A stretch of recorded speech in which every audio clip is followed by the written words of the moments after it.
Hello friends, मैं विक्रम पृथ्यानी आपके अपने यूट्यूब चैनल पे स्वागत करता हूं। आज हम देखने वाले हैं कॉस्ट अकाउंटिंग के multiple choice question on operating costing part 4। Part 1 and 2 में हमने ट्रांसपोर्ट सर्विस सेक्टर के एमसीक्यूज देखे थे। उसी तरीके से पार्ट 3 में इलेक्ट्रिसिटी सर्विस सेक्टर के एमसीक्यूज देखे थे। ये हमारा फाइनल पार्ट है जिसमें हम होटल एंड हॉस्पिटल सर्विसेज के एमसीक्यूज देखने वाले हैं। इस वीडियो को आगे शुरू करने से पहले के दो पार्ट्स ट्रांसपोर्ट सर्विस सेक्टर और एक पार्ट इलेक्ट्रिसिटी सर्विस सेक्टर के एमसीक्यूज जरूर देखें। तो पहले देखते हैं ऑपरेटिंग कॉस्टिंग क्या होता है। ऑपरेटिंग कॉस्टिंग एक ऐसी मेथड है जो स्पेशली डिजाइन की गई है ताकि हम सर्विस के कॉस्ट को कैलकुलेट कर सकें। दोस्तों, ऑपरेटिंग कॉस्टिंग की हेल्प से आप किसी भी सर्विस की कॉस्ट कैलकुलेट कर सकते हैं। स्पेशल ध्यान दीजिए, ऑपरेटिंग कॉस्टिंग में प्रोडक्ट की कॉस्ट कैलकुलेट नहीं की जाती है। ऑपरेटिंग कॉस्टिंग में सिर्फ सर्विस की ही कॉस्ट कैलकुलेट की जाती है। होटल कॉस्टिंग, होटल इंडस्ट्री को बहुत सारे एक्सपेंसेस करने पड़ते हैं बहुत सारी सर्विसेज प्रोवाइड करने के लिए उनके कस्टमर्स को। होटल इंडस्ट्री में नंबर ऑफ रूम्स अवेलेबल किस बेसिस पे कैलकुलेट किए जाते हैं? By considering various categories of rooms, for example suites, deluxe, premium, या फिर सीजन के बेसिस पे भी अवेलेबिलिटी ऑफ रूम्स चेक किया जाता है, या फिर इनके बेसिस पे हम ऑक्यूपेंसी परसेंटेज कैलकुलेट कर सकते हैं। यहीं पे अगर होटल फूड फैसिलिटी भी प्रोवाइड कर रही है तो कॉस्ट ऑफ मील या direct wages to cook, helper या दूसरे डायरेक्ट एक्सपेंसेस को भी कंसीडर करना पड़ेगा। तो चलिए होटल कॉस्टिंग के एमसीक्यूज सॉल्व करते हैं। MCQ number 31. Salary to cook, helper and manager is rupees 8,150. Cost of food items purchased rupees 9,630. Gas, electric and other overhead is rupees 1,200. Company subsidy rupees 1,800 for half year. Find the cost per meal when the number of meals served in a month is 1,500. आपको cost per मील निकालना है। उसके लिए calculate करना पड़ेगा कि हमारा total cost कितना है। मील्स आपको 1,500 दी गई है, कॉस्ट हम कैलकुलेट कर लेते हैं। सबसे पहले salary to cook, helper and manager rupees 8,150, cost of food item purchase rupees 9,630, gas, electric and other overhead is rupees 1,200, जिससे हमारी टोटल आ रही है 18,980। लेकिन क्वेश्चन में आपको company subsidy rupees 1,800 for half years भी दिया हुआ है। इट मींस रुपीज 1,800 आपको 6 मंथ्स के लिए सब्सिडी मिल रही है और हमारा कैलकुलेशन मंथली बेसिस पे है, इसलिए 1,800 को हमें डिवाइड बाय 6 करना पड़ेगा, जिससे हमारे पास मंथली सब्सिडी आ रही है रुपीज 300, जिससे हमारा फाइनल टोटल कॉस्ट आ रहा है 18,680। लेकिन आपको निकालना क्या है? आपसे टोटल कॉस्ट नहीं पूछा है, आपसे पूछा है कॉस्ट पर मील। तो कॉस्ट पर मील का फॉर्मूला है total cost divided by number of meals. Value put कर रहे हैं, टोटल कॉस्ट है हमारी 18,680 और नंबर ऑफ मील्स है 1,500, जिससे हमारी कॉस्ट पर मील आ रही है रुपीज 12.45, जो हमारे ऑप्शन में है D, rupees 12.45।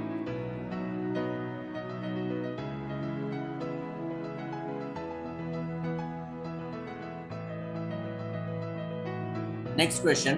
There are 100 rooms in a hotel. 80% of rooms are generally occupied in summer and 30% in winter. The period of summer and winter may be considered to be of 6 months in each case. Calculate lighting cost if the normal lighting expenses for a room for the whole month is rupees 50 when occupied. आपको lighting expenses calculate करना है। Question में आपको दो season दिए हैं, एक है समर, एक है विंटर। दोनों के जो टाइम पीरियड है वो 6 मंथ्स आपको क्वेश्चन में कंसीडर करने के लिए बोला गया है। तो हम कैलकुलेट करते हैं सबसे पहले समर का। तो समर के लिए आपके पास है 100 रूम्स जो 80% ऑक्यूपाइड रहते हैं और आप लाइटिंग चार्जेस क्या पे कर रहे हैं? रुपीज 50। कितने मंथ्स के लिए?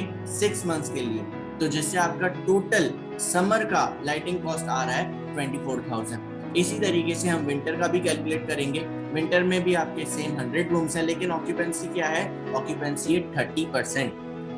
मंथली चार्जेस हैं आपके 50 रुपीज 6 मंथ्स के लिए। तो विंटर का आपका लाइटिंग कॉस्ट आ रहा है 9,000, लेकिन आपको एनुअल लाइटिंग कॉस्ट चाहिए। तो टोटल लाइटिंग कॉस्ट आपका कैसे बनेगा? Summer lighting cost plus winter lighting cost.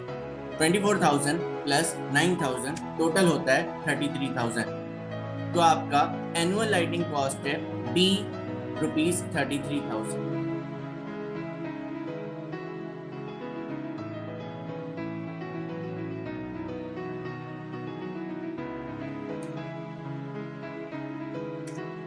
MCQ number 33, इसमें भी वही सारी डिटेल्स हैं, लेकिन इसके पहले वाले क्वेश्चन में आपको लाइटिंग कॉस्ट निकालना था, यहाँ पर निकालना है रूम अटेंडेंट। कैलकुलेशन हमारे वही होंगे, उसी तरीके से होंगे।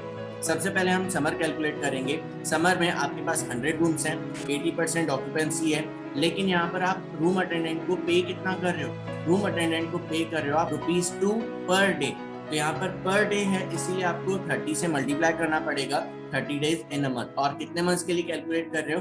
वो है 6 मंथ। तो आपका टोटल रूम अटेंडेंट का कॉस्ट आ जाएगा समर के लिए 28,800। उसी तरीके से हम विंटर का भी कैलकुलेट करेंगे। सेम कैलकुलेशन होगा, 100 रूम्स, लेकिन ऑक्यूपेंसी बदल जाएगी, जो है 30%। 100 रूम्स, 30% ऑक्यूपेंसी, पर डे आप ₹2 पे कर रहे हो 30 डेज के लिए, 6 मंथ्स के लिए।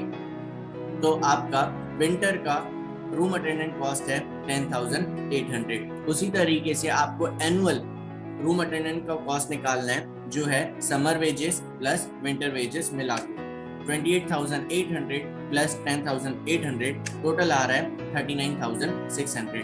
तो आपका रूम अटेंडेंट का कॉस्ट हो जाएगा डी ₹39,600।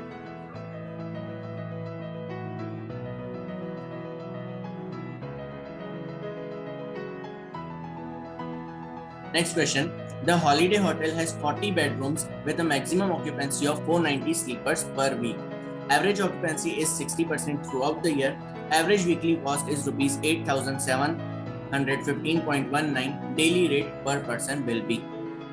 Per day rate निकालना है आपको, बहुत ही easy है। हमारे पास total cost है ₹8,715.19 और occupancy चेक करना है। Weekly occupancy हमारी 490 स्लीपर्स, लेकिन ये 60% ऑक्यूपाइड रहते हैं, इसलिए हम मल्टीप्लाई करेंगे 60 से, तो आ रहा है हमारे पास 294 sleepers night per week. Daily rate equals to total weekly cost divided by weekly slippers.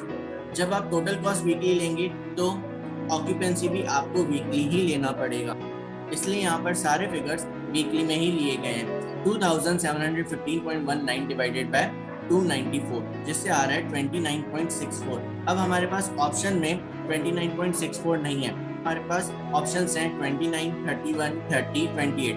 सबसे करीबी जो हमारा करेक्ट आंसर है वो है सी ₹30। काउंट ऑफ कर दिया जाएगा 29.64 को 30 में।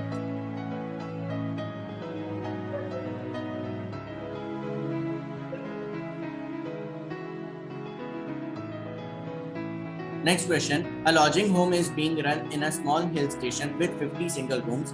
The home offers half of the full room rent during 6 off-season months in a year.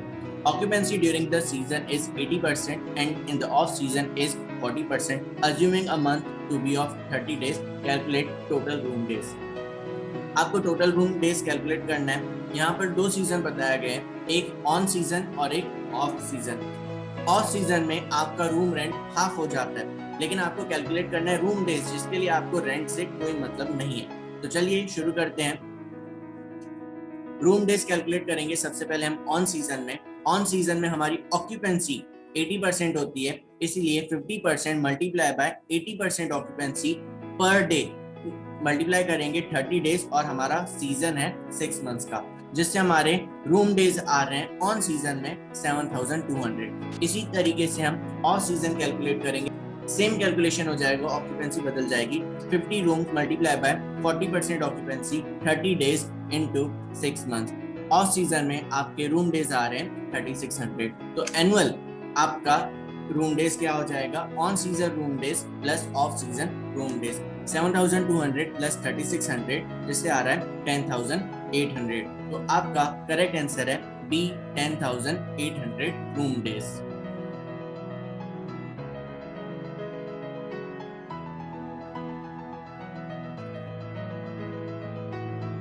Hospital costing.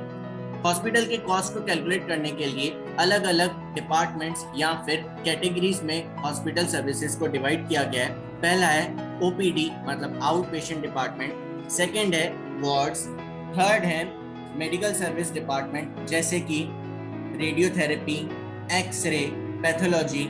Fourth है जनरल सर्विसेज जैसे कि boiler houses, power, heating, lighting, catering, medical record and administration, ये सब जनरल सर्विसेज में आ जाता है।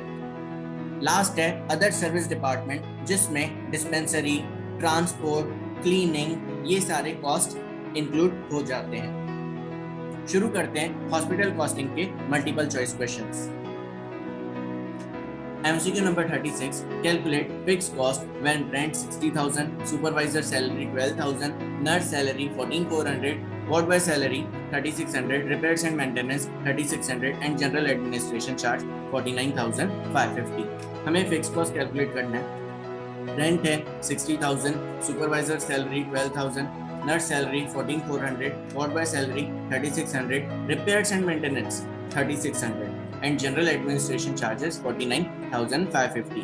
Total करेंगे 1,43,150 जो हमारे ऑप्शन में है सी, rupees 1,43,150।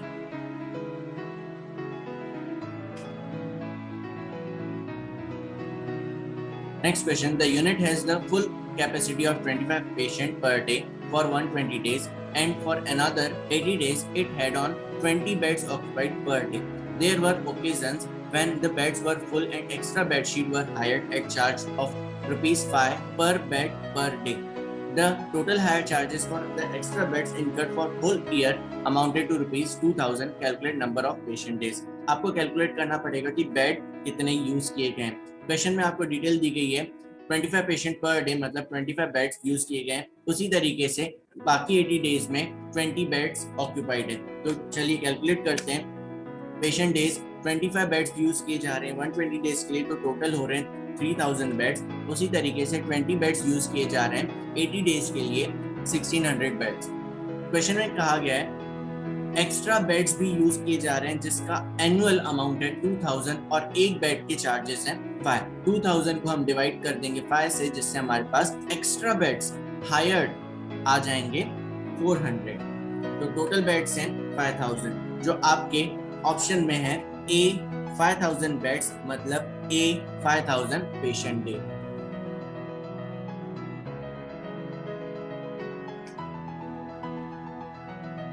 Next question. Revenue received from patient ₹5 lakh, contribution ₹2,04,500, variable cost ₹2,95,500, fixed cost ₹1,43,150. Find out profit. Profit calculate करना है, बहुत ही इजी है। इसके मैं आपको दो तरीके बताने वाला हूँ। पहला आसान तरीका जो है profit equals to sales minus cost. यहाँ पर आपकी सेल्स क्या है, रेवेन्यू रिसीव फ्रॉम पेशेंट, और कॉस्ट क्या है, variable cost and fix cost. Revenue है 5 lakh, variable cost 2,95,500, fix cost 1,43,150। तो 5 लाख में से हम टोटल कॉस्ट माइनस करेंगे जो है 4,38,650, जिससे आपका प्रॉफिट आ रहा है 61,350। दूसरा तरीका है मार्जिनल कॉस्ट यूज करके, जिससे प्रॉफिट का फॉर्मूला होता है contribution minus fix cost. Question में आपको कंट्रीब्यूशन दिया हुआ है 2,04,500 और फिक्स कॉस्ट दिया हुआ है 1,43,150, जिससे आपका प्रॉफिट आ रहा है 61,350। तो करेक्ट आंसर है ए ₹61,350। आप दोनों में से कोई भी मेथड यूज कर सकते हैं जो भी आपको उस टाइम पे सूटेबल लगे।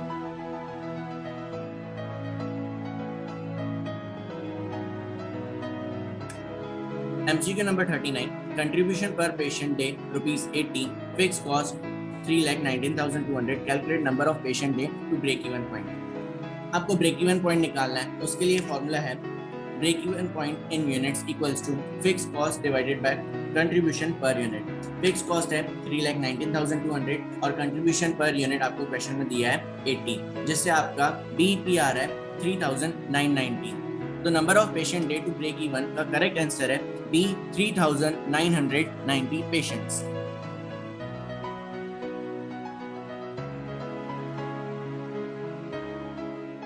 Last MCQ number 40. The unit has the full capacity of 25 patients per day for 120 days and for 245 days it had on 20 beds occupied per day. Some days extra beds were hired at charge of ₹10 per bed per day.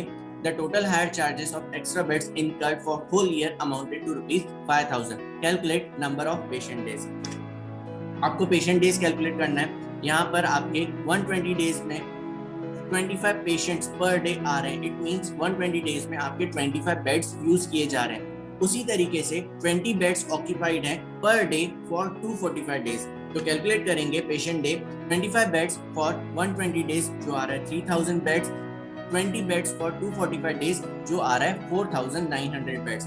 इसके अलावा आपके hospital ने extra beds higher किए हैं at the rate 10 पर bed per day, जिसका annual cost है 5000। तो 5000 को हम 10 से डिवाइड करेंगे जिससे आपके एक्स्ट्रा बेड्स आ जाएंगे जो है 500।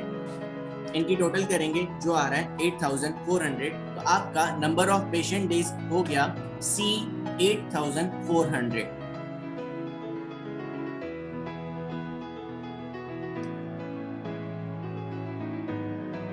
So guys, thanks for watching. इसी तरीके से हमने ऑपरेटिंग कॉस्टिंग के एमसीक्यूज के 4 पार्ट्स बनाए हैं। पहला पार्ट ट्रांसपोर्ट सर्विस है, दूसरा पार्ट भी ट्रांसपोर्ट सर्विस है, थर्ड पार्ट इलेक्ट्रिसिटी सर्विस है, fourth part hotel and hospital service दोनों।